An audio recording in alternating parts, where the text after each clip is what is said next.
जो व्यक्ती तुमच्याकडून डॉलर घेतोय आणि तुम्हाला बँक अकाउंटला तुम्हाला रुपीज शेअर करतोय, तोच काही दिवसानंतर सायबर क्राईमला जातो आणि तिकडं तो कंप्लेंट रेज करतो की ही ठराविक रक्कम ही माझ्या बँक अकाउंटवरून डेबिट झालेली आहे किंवा त्यांनी ती पाठवलेली ते चुकून ट्रान्झॅक्शन केलेलं आहे. आणि त्यानंतर तिथे सायबर केसेसला डायरेक्टली ती केस फाईल केली जाते, कंप्लेंट दर्ज केली जाते आणि त्या कंप्लेंटच्या बेसिसवरती तुमच्या अकाउंटला जे आलेला ट्रान्झॅक्शन आहे त्याला तुम्ही ऑन टाईममध्ये लगेच प्रूफ करू शकत नाही. कारण का की तिथे तुम्ही ना TDS पे केलेला असतो, ना तुम्हाला आफ्टर गेन टॅक्स तुम्ही वाचवण्यासाठी तुम्ही डायरेक्टली काय केलेलं असतं, तिथे P2P यूज केलेला असतो, पर्सन टू पर्सन तिथे ट्रान्झॅक्शन केलेलं असतं.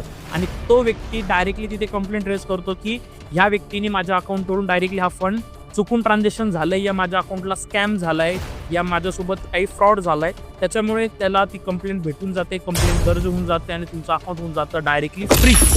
आणि त्याच्यावरती इन्स्टंट लेवलला कोणतंही सोल्युशन नाही आहे.